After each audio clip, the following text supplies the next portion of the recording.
Hello and welcome to the latest from Hearts Standard. My name is Joe Sked. I'm joined by my colleague James Kearney, and I'm about to put um, the Hearts team up on the screen. I forgot to do it while I was preparing, so bear with me. I'll take it there. But there has been a few changes as expected. Steven Naismith changes, and as we have come to learn that there's curveballs in there within it. I think the big one to start with is, rather than talking about the team just now, the Barry McKay and Beni are not in the squad now. Steven Naismith spoke to Hearts TV.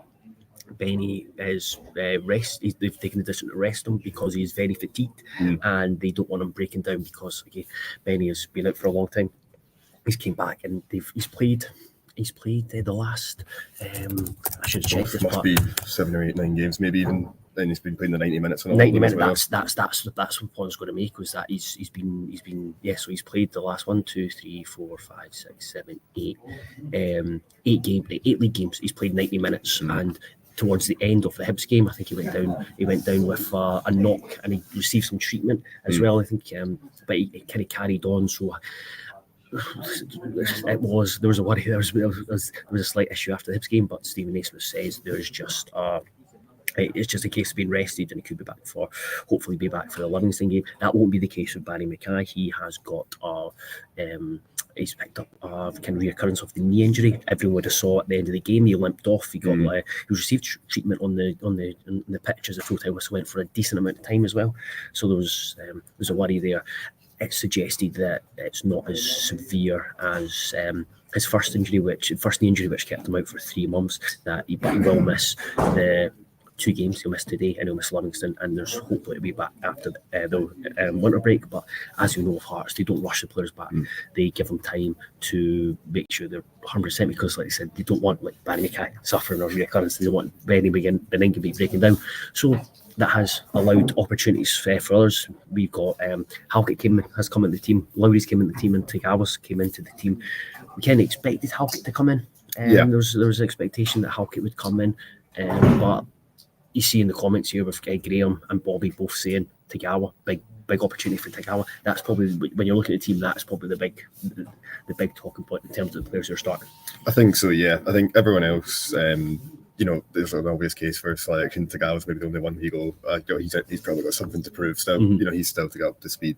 And you would think a game against a team like this, Ross County, who are, down towards the bottom end of the table, likely to sit deep, likely to sit back. There should be that Hearts are going to have a lot of the ball, and it'll be interesting to see if he can find those little gaps that we know he likes to try and find.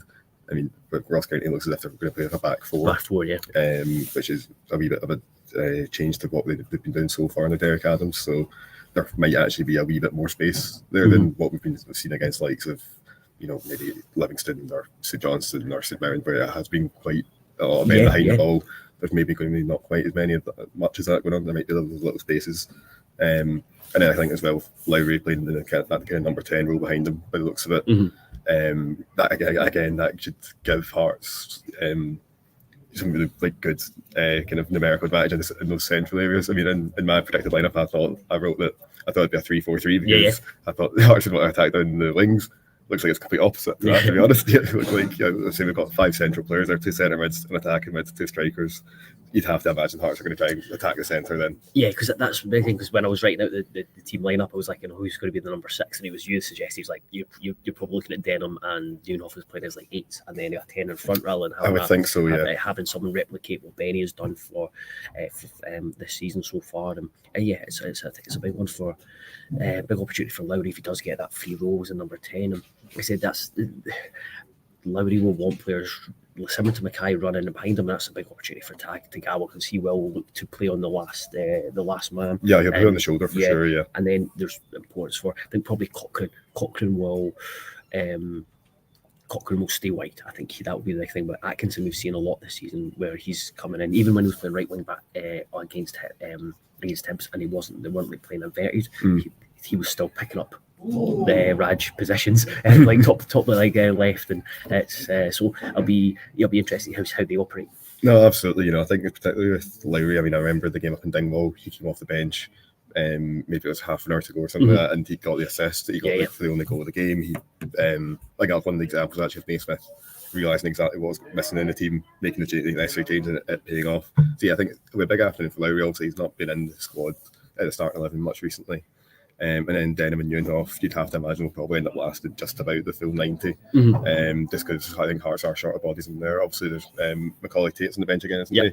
And there's also Finlay Pollock as well. For the first time since the 2nd of January last 2nd of January this year, against the win over Hibs in the league. That was the last time he was on the bench. I think that was I looked at it earlier, I'm sure that was the case. So yeah, it's great for him because he's someone who is highly thought of at the club, but he's just had a number of injuries, which have just not a number of injuries had. I think this would be one particular injury which just been niggling, and they've given him time, and I think he's really well liked. The same with Macaulay Tate. So yeah, they've got interesting players to come off the bench, but you're looking at Neuendorf and Denham. I think that will be they will only really probably be sacrificed unless things are going really wrong or when Hearts are quite comfortable. Yeah, you think, if Hearts have maybe got a goal or two up with 20 minutes to go, that's when you might try and introduce like a Tate or Pollock off the bench perhaps. But I think just pointing Halkett as well, I think that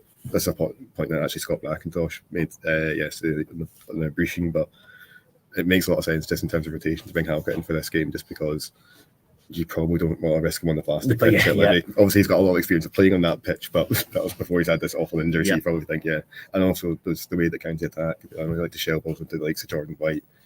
Halkett is brilliant in the air, and I think that just having that extra little edge probably helps as well, because I know Jordan White has got a decent record against Hearts. He's scored a few times, and he's just one of those players. He is a nuisance. He has a handful. Again, he's got the habit of just popping up. So I think having something like Halkett who's got that, he can kind of match that physical battle.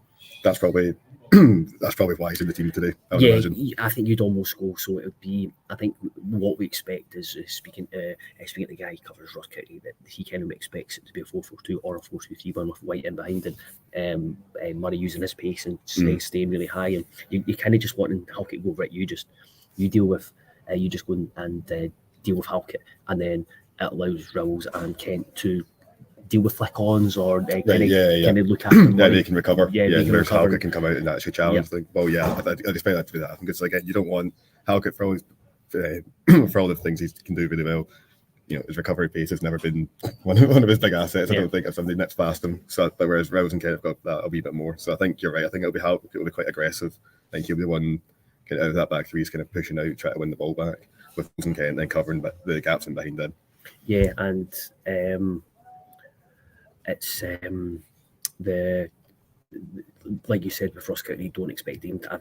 Looking at the players they've got wide as well, but you don't expect them to just sit with two banks of four, because you've got Jan Danda, who's a really interesting creative player, and you've got Jan Danda and Josh Sims, quite a direct winger. That if I was the Ross County boss, I wouldn't want them to just be sitting deep all the time, because you want them to get involved. So there should be space. I think it should be an interesting game, or a game where the Hearts are not going to be Hearts fans not going to be sitting watching a team with 65% of the possession knocking it about in like the defensive third. I think there will be that space, and I think there will be a bit more to and fro, maybe similar to the St Mirren game, because that was more enjoyable. But Hearts only had 54% of the possession. That's a good point, and I think as well, it's important to remember that County, the last two matches have ended up getting called off. So they will presumably be quite fresh heading into this one. They should have lots of energy, plenty of legs, and they should be wanting to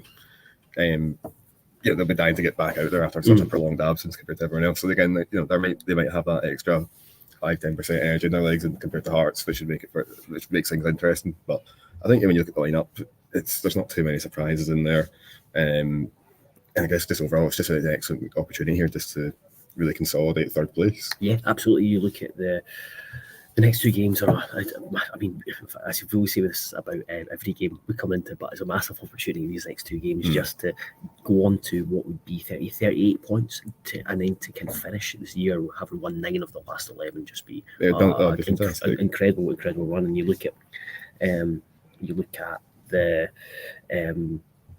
the teams who are playing. So Kilmarnock, you can expect Kilmarnock to beat Dundee at home. They've got an excellent home record. Aberdeen, St Mirren, they're playing each other today, and then Hibs aren't playing. Why, I can't remember why that is the case, but again, it's an opportunity to get ahead of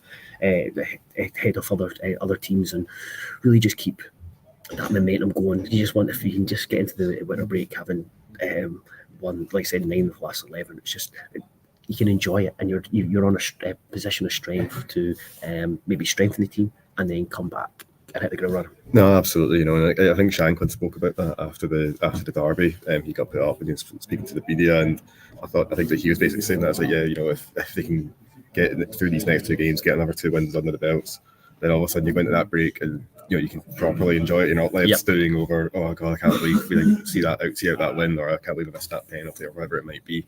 So I think that it does make a big difference in terms of, I think it makes a big difference for the players, but I think it makes a big difference for fans as well, because we know fans are fickle, and it takes a couple of matches for things to turn. But I think if you can get into this January window with 3rd place, maybe even a slightly better cushion there, with on this fantastic run of form, and then obviously the next month just becomes about one thing and one thing only, which we all know, and I won't even say I won't say that because I don't want to wish it into existence. But I was very much when I was going off on a tangent earlier on, it was because I got a message saying that Ross County could actually be a back 3. Oh right, well there we go then. With Sims playing as a wing back, and so it would essentially be Baldwin, Leake, and Purrington as centre backs, with Brown and Sims as wing backs, and then Danda playing in behind the 2 strikers. So perhaps, that so makes sense. Ignore everything we have just said about Ross County, because they clearly know nothing.